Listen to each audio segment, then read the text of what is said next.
No matter how hard we try to avoid accidents or insurance scams, we can't control the actions of others, whether it's another driver making a reckless move or a pedestrian suddenly stepping into traffic. In just a split second, a normal drive can turn into a serious problem, and without evidence, the truth can easily be twisted. That's why a dashcam is no longer just a gadget, but a vital tool that protects you by showing exactly what really happened.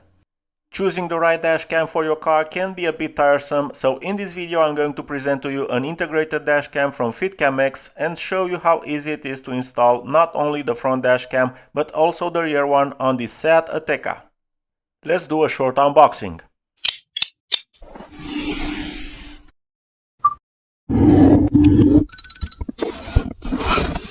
A subscriber saw one of my videos featuring integrated dashcams and decided to buy one from FitcamX, but asked for my help with the installation of the rear camera as it was his first time doing it. To buy the product, you just need to go to the official FitcamX website, I have a link in the description, then browse for your car model. In this case, I search for Seat Ateca. I look for the mirror housing that I currently have on the car and select the compatible model. You can also send FitcamX a photo of your mirror housing to confirm compatibility. Then you can choose between a 4K front camera with 64GB card, a 2K front camera with a 64GB card, or a 4K front camera with a 1080p rear camera and a 128GB card. Keep in mind that the rear camera cannot be added later because it does not come with the rear camera cable, so if you want a rear camera as well, you need to buy the full set from the beginning. At checkout, I also have a special 10% discount code for my viewers called FitcamX, which I received some time ago for a sponsored video. Let's see what you get inside the box. In one of the boxes we have the dash cams and in the other one we have the accessories. Here we have the 4K front camera. On the right side we have a push-to-open slot that contains the 128GB microSD card. On the front we obviously have the camera lens protected by a plastic film. I will not remove the film until the installation is complete. On the left side we have several LEDs indicating the operating status, a capture button and a power button. We also have a cable for powering the rear camera, as well as the main power cable for the front camera. As you will see, this housing is perfectly identical to the original one, so it's not an issue if you break any clips on the original housing. Honestly, after installing many of these cameras, I can say that the aftermarket material actually feels better in quality. This is the rear camera, don't worry about the cable length, it is more than enough and I usually end up with extra cable. On both ends we have quick connectors, so in the event of curtain airbag deployment they will disconnect automatically. I mention this because many people worry about this and struggle to route the wires through the door trims. Here we have some installation guidelines, but everything is explained step by step in this tutorial, so we won't go into details now. This is the user manual in multiple international languages. If you scan these QR codes, you will get quick access to the FitcamX app download location or an installation tutorial. For any issues you may encounter, you can contact customer support at the email address shown on this card inside the box. In the accessories box, we have the following: an SD or microSD card adapter so you can easily download the footage from the card to your computer. You can also download the videos on your smartphone using the app. Then we have a plastic trim removal tool, very useful for installation, and the power cable for the front camera. The rear camera is powered directly from the front one. Let's move on to the installation tutorial.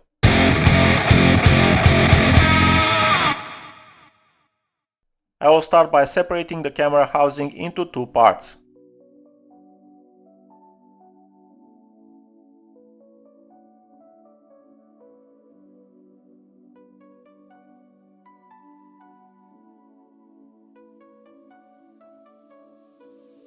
Then I use the provided tool to do the same with the original mirror housing. The right half unclipped immediately, and the left half was just as easy to unclip. For the upper trim, gently pull the lower sides outward while unclipping it from the windshield mount.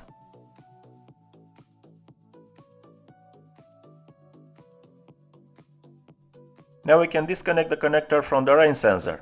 Be careful not to disconnect the lower connector, but the smaller one above it.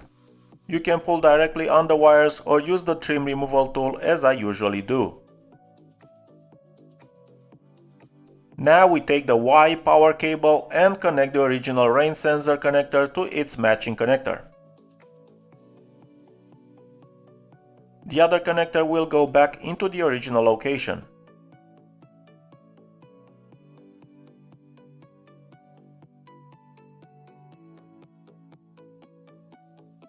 Now we connect the power cable for the camera and plug it into the Y cable.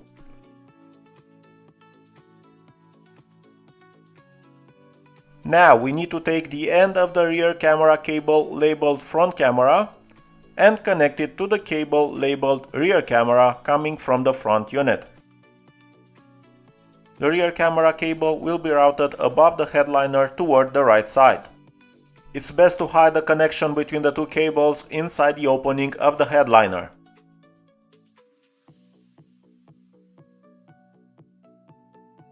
I temporarily reinstall the upper trim without clipping it in, then start routing the rear camera cable toward the right side above the headliner.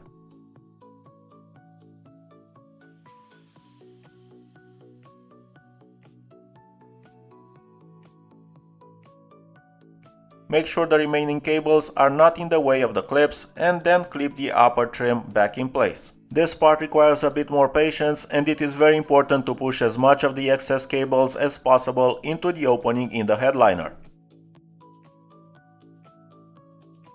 The two halves of the camera housing clip together very quickly.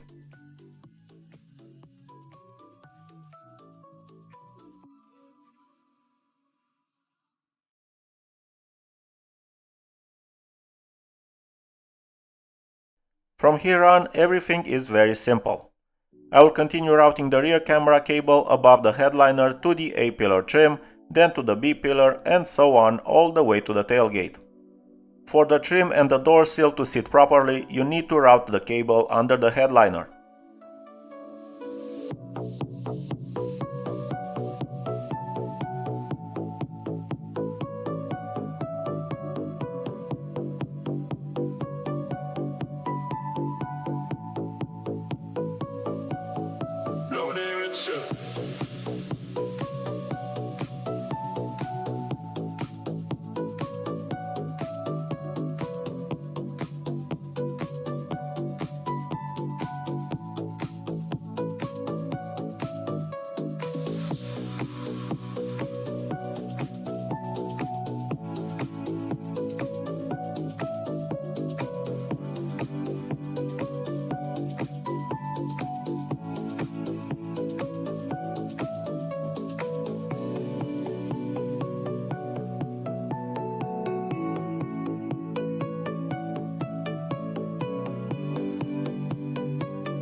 You'll have to unclip the upper and lower ends of this rubber boot so you can guide the cable through it.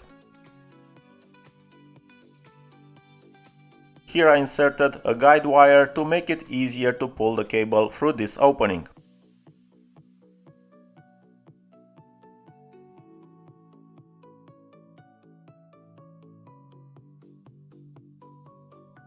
Then I tied the guide wire and the rear camera cable together using electrical tape.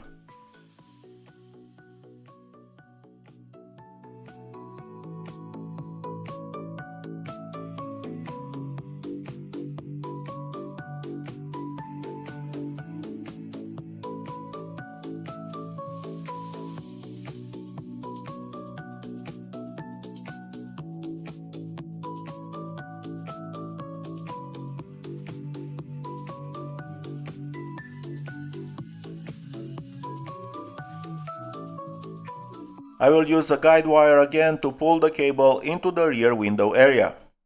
It took some time, but eventually I managed to pass the wire through so I wouldn't have to remove the tailgate trim. Then I routed the rear camera cable through the rubber boot, which was very quick and easy. If it gets stuck, you can also use some grease to make it slide easier. Inside the tailgate, there are many sharp edges where the connector can get stuck, so make sure the connection is as tight as possible.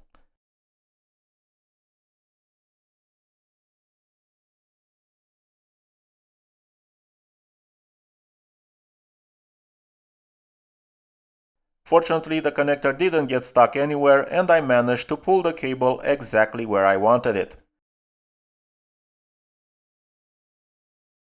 Now I can clip the upper and lower parts of the rubber boot back in place.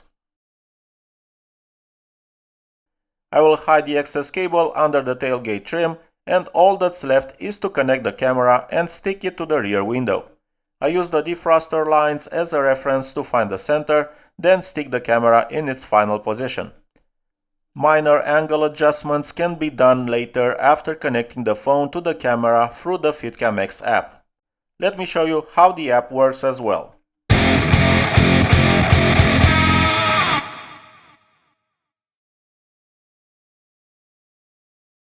You can find the app in the Play Store or App Store, and it's called FitcamX. Install the app and grant the required permissions.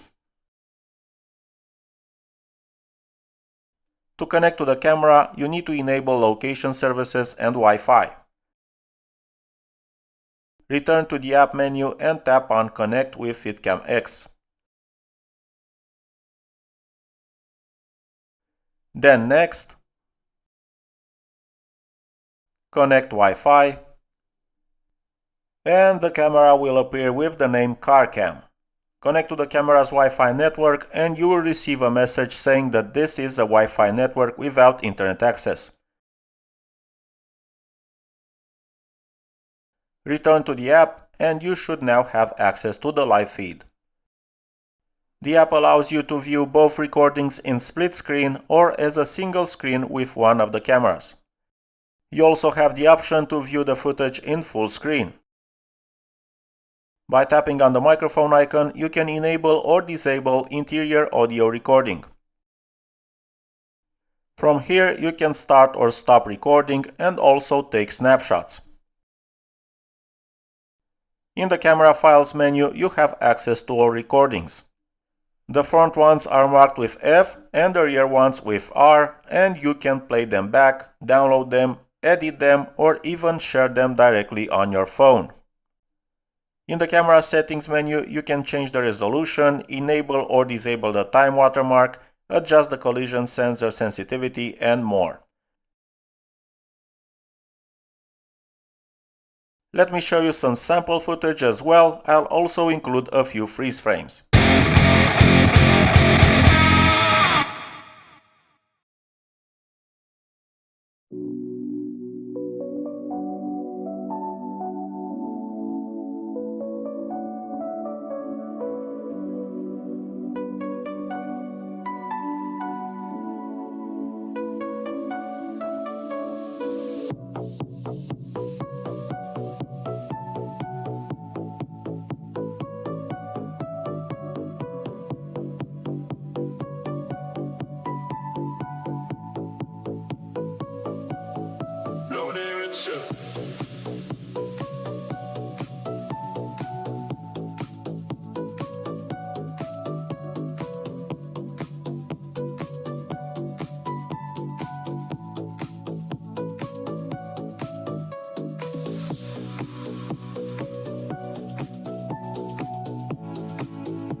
Alright guys, this is where my tutorial comes to an end. I am very satisfied with the video quality, considering the fact that we're talking about an almost invisible camera integrated into the mirror housing. I absolutely love the OEM look and the fact that I didn't have to run any power cables or hardwire the camera, or use the car's cigarette lighter. In my opinion, this is a very good investment for road safety and nowadays is definitely a must-have. If you enjoyed this tutorial, don't forget to press the magic buttons like, comment, hype and subscribe. It only takes one tap or click. I wish you safe trips and all the best. Bye bye.